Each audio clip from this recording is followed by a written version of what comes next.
ଧନତେରସ ଉପରେ ଭାଇ ଟିକେ କ'ଣ କହିବେ ଗହଳି କରୁଛନ୍ତି?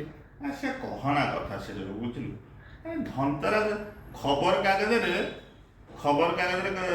ତା ଯେତିକି ଓଜନ ନୁହଁ ତା ସାଙ୍ଗରେ ଧନତେରସ ବାବଦରେ ଅମକ ଜୁଏଲାରୀ ସମକ ଜୁଏଲାରୀ ତାର 5ଟା ଏଡ଼େ ମୋଟ କାଗଜ କହିନା ସବୁ ସୁନା କିଣ ଲକ୍ଷ୍ମୀ ଆସିକି ଘରେ ପଶିଯିବ।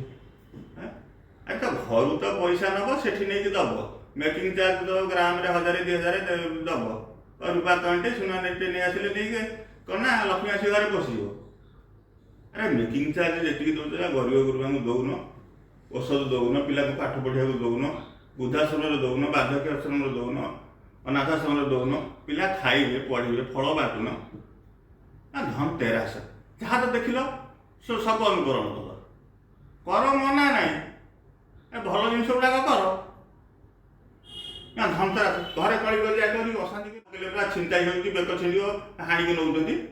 ଇମିଟେସନ୍ ଆମ ଘର ପାଖରେ ଜଣେ ପିନ୍ଧିକି ବୁଲୁଥିଲା ତା ବେକକୁ ଛିଣ୍ଡେଇକି ନେଇଛନ୍ତି ତାପରେ ପୁଣି ତାକୁ ଫେରିକି ଆସି ତା ଗାଡ଼ିରେ 2 ଚାପଡ଼ ଦେଇଛନ୍ତି ତା ଇମିଟେସନ୍ ଫୋପାଡ଼ିଛନ୍ତି। ଜିନିଷ ଭଲ କର ମନା ନାହିଁ ତା ବୋଲି କାହା ତଣ୍ଟି ଯିବି କି ଯାହା ସ୍ୱାମୀ ପାଖରେ ପଇସା ନଥିବ ସେ କ'ଣ ଧାର କରିକି ଆଣିକି ଦେବ ତାକୁ ସୁନାମୁଦି କିଣିବି ସେ ହାର କିଣିବି ସେଠି ଶଙ୍ଖା କିଣିବି ଅମକି କିଣିବି ଢିଙ୍କି କିଣିବି ବେକାର କଥା।